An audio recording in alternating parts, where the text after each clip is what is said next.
Time now for What's Hot, where we talk about the stories that have us all talking. We are joined by Jon Anne Willow from ThirdCoast Digest at thirdcoastdigest.com. Plus, Jeff Wagner is back. So a Massachusetts mom and her 4-year-old daughter attacked right there, walking into a store. The man put the knife to the little girl, threatening her life. The mom moves to the street trying to find help, leaving her young daughter right there with the attacker. The mom now getting a lot of criticism for that. What else could she have done? You know, you just never know until you're in the shoes. I mean, you look at it on tape and it all seems so crystal clear that she did the wrong thing. But when a dog gets into a rabbit's nest, the rabbit runs away if she has babies to draw the predator off. It's fight or flight, and you just don't know. And I watched it over and over again. I tried to get my outrage up, and I was really troubled by it. I'd like to think I wouldn't react the same way, but I don't know. Man, Yeah, just looking at it. It looks like the attacker goes for mom and kind of just ignores the kid that's Right. Yeah, I mean, honestly, I can say this because I'm watching it and I have time to think about it. I probably would have grabbed my child right there instead of like letting go of her and moving, because the guy didn't actually have the kid. You know, it's not like he's holding her with the knife. So I would probably grab and move, but again, you know, I'm not in it, so I can't say. You see, and I'm with Jon Anne. I worked with a lot of different victims, you know, over the course of my life, and I tell you, you never know how you're going to react until you actually have something going on like this. And until you've had a gun stuck in your face or a knife put to your throat, you know, you don't know what you're going to react. So I'm going to cut this lady some slack. I'm going to cut her some slack too. Like Courtney said, I would like to think that I would have grabbed my child and scooped her up and run away. I don't know. Maybe she was going a different direction. Like if they chase me, they'll leave her alone. You don't know. Everything seemed to work out well in the end here. Well, and she got stabbed in the collarbone. Well, what is highlighted here is the fact that, you know, everything is on video now, and everybody can see what you do, and everybody can judge with, you know, only a small piece of what happened. We live in interesting times. Indeed. All right, coming up next, why a teacher could lose her job after some students posted this photo on Facebook. We're joined by Jon Anne Willow from Third Coast Digest and Jeff Wagner from News Radio 620 WTMJ. Are you ready for this? A very shocking new Time magazine cover. We got to warn you about the picture we're about to show you. Having any young kids in the room might be the time to have them, you know, run to the fridge and get a juice box or something. Okay, here it is. The magazine cover features a 3-year-old breastfeeding. The article is about what's called attachment parenting. So is the photo too extreme, or is this just starting a dialogue without even getting into the whole concept of attachment parenting? What do you think of the photo?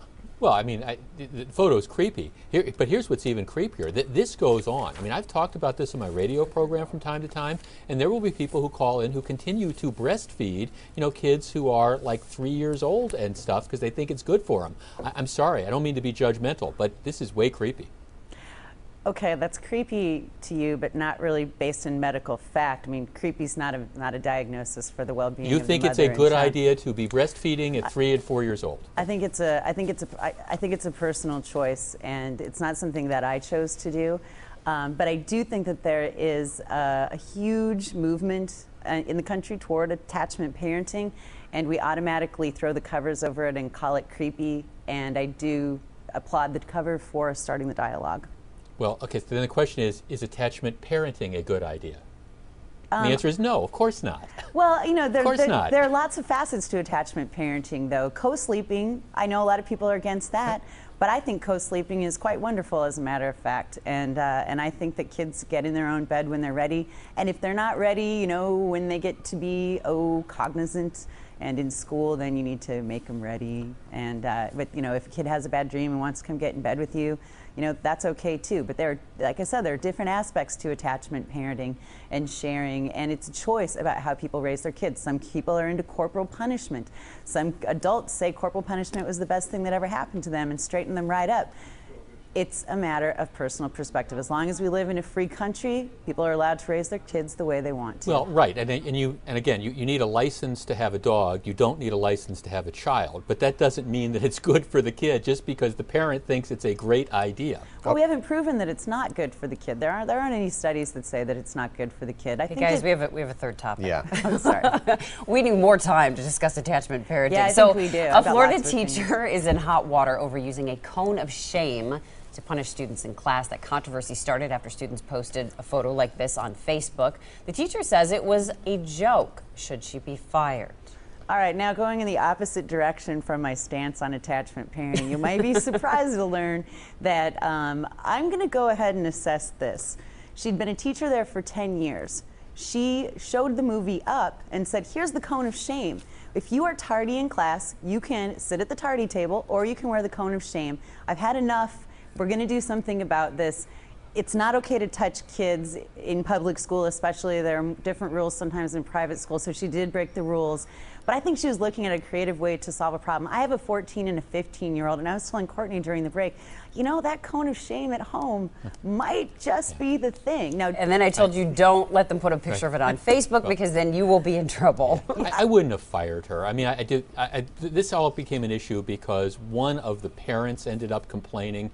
I think you have to have a sense of perspective. If this disturbs people, then the principal talks to the teacher and says, look, we understand what you're trying to accomplish. Don't do it again. I wouldn't have fired her. That's the nuclear reaction to this. It is. And if we go back a couple weeks to what's hot topic that we had where the teachers were abusing the autistic child, and the teacher who was the main perpetrator was just moved to a different classroom and then moved to a different high school. Firing, yeah. Right. You know, we want to fire some teachers for bad behavior. That's something to fire them for. Trying to get creative to handle a bunch of back-talking freshmen. Maybe our producer needs to get one of those cones for the What's Hot segment, perhaps, huh? For you? I wasn't saying for me. Jeff, There might be somebody else who would be appropriate. I'm thinking more like a shock collar for the cone. Do we get the button? Yes, we do. We'll take